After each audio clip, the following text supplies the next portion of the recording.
기도하시겠습니다. 하나님 아버지, 오늘도 우리에게 새 날을 허락하여 주시고 새 호흡 주심을 감사드립니다. 이 아침에 주님 앞에 나와 기도하며 새 날의 시작을 주님 손에 의탁할 수 있는 이 귀한 시간과 장소, 모든 것을 허락하여 주심을 감사드립니다.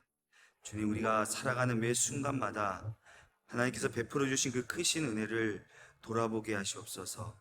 이제 아침 저녁으로 선선한 바람이 불며 정말 식지 않을 것 같았던 무더운 날들이 조금씩 지나가는 것들을 느끼며, 이 또한 하나님께서 온 우주 만물을 주관하시며 운영하심을 깨닫게 됩니다. 그 위대하신 창조주 하나님께서 나의 아버지 되시며 오늘 하루도 우리와 함께하여 주시고 우리의 모든 순간을 하나님의 인도하신 가운데 우리의 삶을 주님께서 이 교회를 이 땅에 그리고 지금 이 시대에 세우신 하나님의 뜻이 있음을 믿습니다. 그 뜻을 이루기 위해 한마음 한뜻으로 주님을 섬기게 하시고 복음의 빛을 세상에 비추는 교회 되게 하옵소서. 하나님께서 세우신 윤광석 목사님 강건하게 붙들어 주셔서 아버지의 심령으로 하나님께서 맡기신 교회와 성도들을 목양하기에 부족함 없도록 능력과 지혜를 허락하여 주시옵소서. 또한 몸된 교회를 위하여 세우신 직분자들이 하나님 앞에 충성 구하며 그리스도의 장성한 분량에 이르기까지 함께 자라가며 세워가는 믿음의 공동체 되게 하여 주시옵소서. 각 기관과 소그룹 모임 가운데 성령의 충만한 은혜를 내려 주시옵소서. 그 모임을 통해 하나님의 사랑과 은혜가 나누어지게 하여 주시고 모든 성도들이 주님 안에서 하나 되게 하시고 서로 사랑하며 섬기는 기쁨을 누리게 하옵소서. 하나님, 예배당 건축을 위하여 간절히 기도드립니다. 하나님께서 우리에게 이 귀한 사명을 맡겨주셨음을 기억하게 하시옵소서. 이 성전이 주님의 영광을 드러내는 거룩한 처소 되기를 간절히 소망합니다. 건축의 모든 과정들이 주님의 계획 안에서 이루어지게 하시고 우리에게 필요한 모든 것들을 채워주시옵소서. 필요한 재정부터 인력과 지혜까지 주님께서 공급해 주셔서 이 일이 하나님의 뜻 가운데 잘 이루어질 수 있게 하여 주시옵소서. 혹 우리가 건축의 과정에서 우리가 예상치 못했던 어려움을 만날 때에도 우리의 믿음이 흔들리지 않게 하시고 오히려 그 순간을 통해 주님의 능력을 더욱 깊이 경험하게 하여 주시옵소서. 모든 문제 앞에서 주님의 지혜와 인도하심으로 대응하게 하시고 주님께서 주시는 평강 속에서 이 모든 과정을 잘 마무리할 수 있도록 함께하여 주시옵소서. 그리하여 이 성전이 완성되었을 때 그곳에 하나님의 영광이 충만하고 하나님께 온전한 예배가 드려지며 그곳에서부터 생명의 복음이 흘러나와 온 땅을 적셔 하나님의 생명이 이 땅 가운데 풍성히 넘쳐나게 하여 주시옵소서. 하나님 아버지, 우리의 다음 세대를 위하여 기도드립니다. 영화의 자녀들이 주님 말씀 안에서 자라나게 하시고 세상의 유혹에 흔들리지 않도록 강한 믿음을 허락하여 주시옵소서. 이 시대는 점점 더 주님을 믿고 따르기 어려운 환경이 되어가고 있습니다. 그러나 그 가운데서도 우리 자녀들이 주님의 진리 안에 굳건히 서게 하시고 그들의 삶 속에서 하나님의 사랑 그리고 하나님의 지혜와 능력을 경험하게 하여 주시옵소서. 하나님, 우리 사랑하는 권속들 가운데 육체적으로 영적으로 연약한 이들을 위하여 기도드립니다. 육신의 연약함으로 고통받고 있는 이들에게 주님의 치료의 손길이 임하게 하시고 그들의 아픈 부위를 어루만져 주셔서 회복의 은혜를 허락하여 주시옵소서. 그들이 고통 속에서도 주님의 위로와 평안으로 하나님을 향한 믿음이 더욱 굳건하여지도록 주님 함께하여 주시옵소서. 삶의 여러 문제로 인해 낙심한 성도들이 있다면 주님, 그들을 위하여 주님께서 그들을 찾아가 만나주시고 그러한 경제적인 어려움, 또 가족 간의 갈등, 또 개인적인 어떤 고난으로 인해 마음이 무겁고 삶이 괴로운 이들을 주님께서 위로하여 주시고 그들의 마음에 평강을 허락하여 주시옵소서. 주님 안에서 새로운 소망을 발견하게 하시고 그들이 주님의 은혜로 새롭게 일어설 수 있도록 도와주시옵소서. 주님, 이 시간에도 출타 중인 성도들을 위하여 기도드립니다. 여행으로 또 유학으로 또 군 복무 등으로 여러 이유로 우리 곁을 떠나 있는 성도들을 주님께서 눈동자처럼 보호하여 주시고 그들이 어디에 있든지 주님과 동행하는 삶을 살게 하여 주시옵소서. 주님의 인도하신 가운데 어디에 있든 믿음을 지키며 주님의 뜻에 순종하는 삶을 살게 하시옵소서.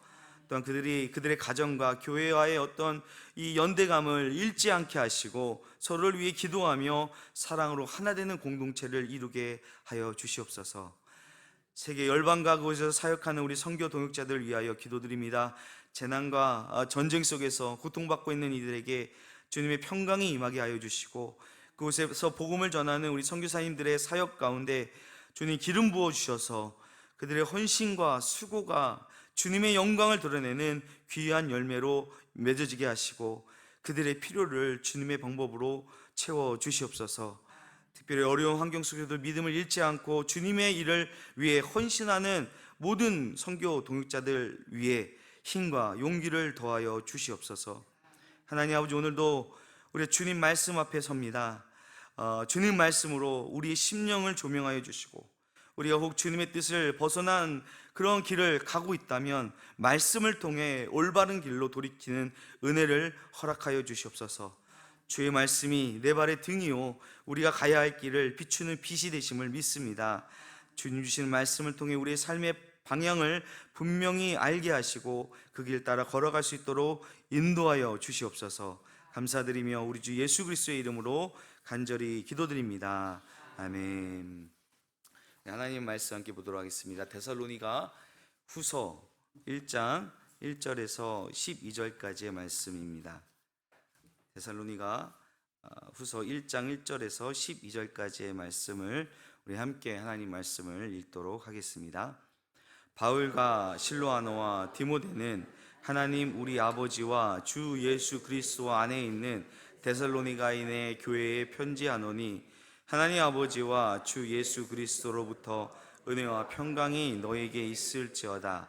형제들아, 우리가 너희를 위하여 항상 하나님께 감사할지니 이것이 단연함은 너희 믿음이 더욱 자라고 너희가 다 각기 서로 사랑함이 풍성함이니 그러므로 너희가 견디고 있는 모든 박해와 환난 중에서 너희 인내와 믿음으로 말미암아 하나님의 여러 교회에서 우리가 친히 자랑하노라. 이는 하나님의 공의로운 심판의 표요 너희로 하여금 하나님의 나라에 합당한 자로 여김을 받게 하려 함이니 그 나라를 위하여 너희가 또한 고난을 받느니라. 너희로 환난을 받게 자들에게 환난으로 갚으시고 우리와 함께 안식으로 갚으시는 것이 하나님의 공이시니 주 예수께서 자기의 능력의 천사들과 함께 하늘로부터 불꽃 가운데 나타나실 때에 하나님을 모르는 자들과 우리 주 예수의 복음에 복종하지 않는 자들에게 형벌이 내리리니 이러한 자들은 주의 얼굴과 그의 힘의 영광을 떠나 영원한 멸망의 형벌을 받으리로다. 그날에 그가 강림하사 그의 성도들에게서 영광을 받으시고 모든 믿는 자들에게서 놀랍게 여김을 얻으시리니 이는 우리의 증거가 너희에게 믿어졌음이라. 이러므로 우리도 항상 너희를 위하여 기도함은 우리 하나님이 너희를 그 부르심에 합당한 자로 여기시고 모든 선을 기뻐함과 믿음의 역사를 능력으로 이루게 하시고 우리 하나님과 주 예수 그리스도의 은혜대로 우리 주 예수의 이름이 너희 가운데 영광을 받으시고 너희도 그 안에서 영광을 받게 하려 합니다. 아멘. 데살로니가 전서와 후서는 그 기록 시기가 크게 차이가 나지 않고 또 그 내용도 상당히 비슷합니다. 이미 아마 이것은 바울은 이 데살로니가 전서를 보낸 후 얼마 지나지 않아서 이 데살로니가 교회가 핍박 때문에 어려움을 겪고 있으며 또 그 때문에 그로 인해서 믿음을 버리는 이들이 생겨나고 있다라는 소식을 들었던 모양입니다. 그래서 바울은 상당히 엄숙한 언어로 믿음을 지키는 자들에게 격려와 찬사를, 또 핍박자와 그 배교자들에게는 심판의 경고를 보내고 있는 내용이 바로 이 데살로니가 후서의 내용입니다. 1절부터 5절 말씀을 보면은 이 데살로니가 후서의 이 처음 부분에 우리라는 이 한 단어를 제외하면 이 데살로니가 전서와 거의 일치하는 것을 볼 수 있습니다. 바울은 두 번째 편지에서는 하나님을 우리 아버지라 부름으로써 좀 더 이게 친근하게 표현을 하면서 이 데살로니가 교회가 유대인의 성도들과 차별이 없는 하나님의 백성임을, 이방인들로 구성된 이 데살로니가 교회가 유대인들과 차별이 없는 하나님의 백성임을 선언하고 있습니다. 바울은 데살로니가 교회의 성도들이 지금 이 박해와 환난을 당하고 있음에도 믿음을 지키고 또 사랑이 오히려 막 이렇게 풍성해지고 있다는 그런 소식을 듣고 감사를 드릴 수밖에 없으며, 또 그들의 믿음에 대해 다른 교회, 위쪽으로 마게도니아 지방과 아래쪽에 그 아가야 지방에 세워진 그런 다른 교회에 그 친히 자랑할 수밖에 없다고, 너희를 자랑할 수밖에 없다고 이렇게 찬사를 보내고 있습니다. 바울은 이 데살로니가 교회가 경험하고 있는 이 박해와 환난이 오히려 하나님의 공의로운 심판의 표이며 하나님 나라에 합당한 자로 인정받는 증거라고 이렇게 선언함으로써 그들이 박해와 환난으로 한층 더 성장할 것이라는 그런 기대를 가지고 오늘 이 편지를 쓰고 있습니다. 이 로마 시대에는 원래 이 로마 사람이 아닌 사람이 군인이 되어 참전을 하게 되면은 로마의 시민권을 획득할 수 있었다고 합니다. 그런데 이 전쟁에서 얻은 어떤 상처로 남아 있다면 그 자체가 이 존경을 받는, 전쟁에서 어떤 상처를 입었을 때 그 상처 자체를 보여주면 그것이 나는 이 전쟁을 로마를 위해 싸웠다라는 어떤 훈장과 같은 그런 존경받는 자라는 증명서 역할을 했다고 합니다. 그래서 바울은 이 데살로니가 교회가 이런 확고한 구원의 보증을 받는 과정에 있다고 생각하고, 예수 그리스도를 위해, 교회를 위해, 하나님 나라를 위해 핍박받고 너희가 고난받는 것이 하나님 나라를 위한 영광의 상처다, 표징이다, 이렇게 이야기하고 오히려 하나님께 감사할 수 있다고 말씀하고 있는 것입니다. 이처럼 성도의 고난은 영원한 생명에 대한 보증서입니다. 우리는 고난을 두려워하기보다는 오히려 영광스럽게 생각할 수 있는 신앙의 성장을 이루어야 할 것입니다.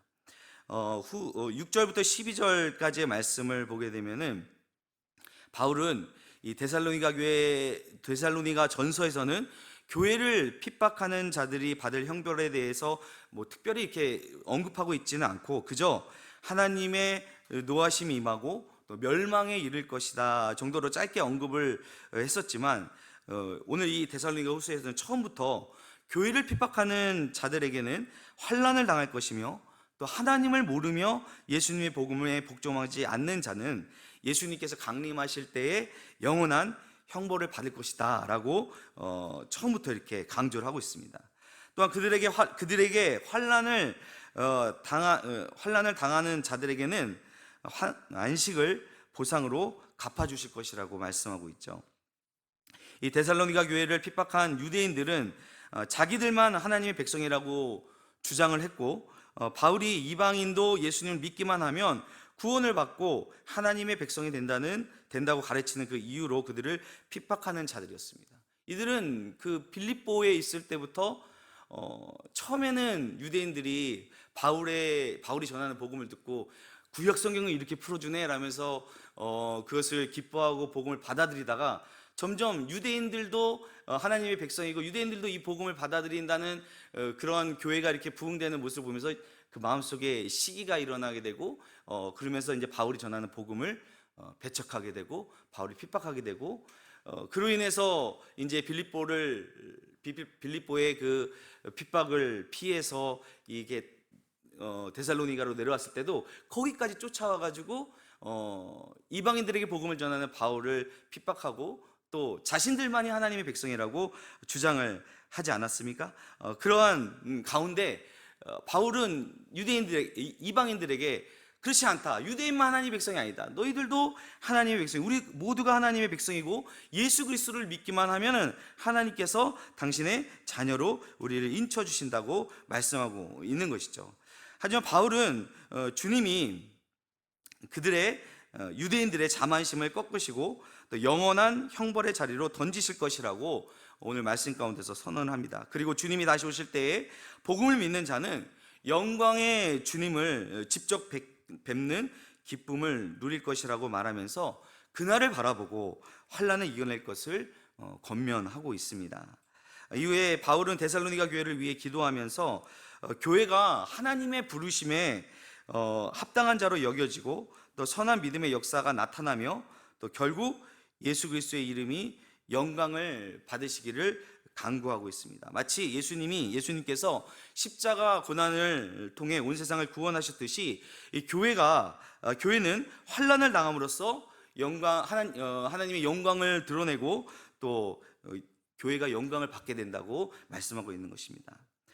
이 세상은, 우리가 살고 있는 이 세상은 하나님 나라가 아니기에 정도의 차이는 있을 수 있겠지만 우리는 살면서 어떤 불의를 우리가 경험하게 되고 또 어떤 불신앙과 마주칠 때가 있습니다. 그때마다 우리가 고난당하기를 두려워하지 않고 믿음을 따라 살아간다면 살아가게 될 때는 어쩔 수 없이 고난을 받게 될 수밖에 없겠죠. 하지만 그 고난이 구원의 표식임을 우리는 분명히 알아야 됩니다. 그리고 그 고난이 하나님 나라의 백성으로서의 어떤 영광임을 우리가 기억하면서 오히려 감사해야 하고 또 예수님의 모습을 따라 고난을 두려워하지 않고 믿음으로 살아갈 때 하나님께서 그 고난 가운데 우리를 붙들어 주시고 우리 인도하여 주실 줄로 믿습니다. 오늘도 그 하나님의 은혜를 경험하는 저와 여러분 되기를 주님의 이름으로 축원드립니다. 하나님 아버지 은혜를 감사드립니다. 하나님, 오늘 우리가 이제 데살로니가후서 말씀을 이제 처음으로 함께 나누었습니다. 정말 여러 유대인들의 핍박과 환난 가운데 고난받고 있는 데살로니가 교회 이방인 성도들을 향하여 하나님의 말씀으로 그들을 위로하고 또 그들이 받는 고난이 하나님 나라를 위한 또 주님을 믿는 그 믿음의 증거이며 또 훈장임을 오늘 말씀을 통해 우리에게 알게 하심을 감사드립니다.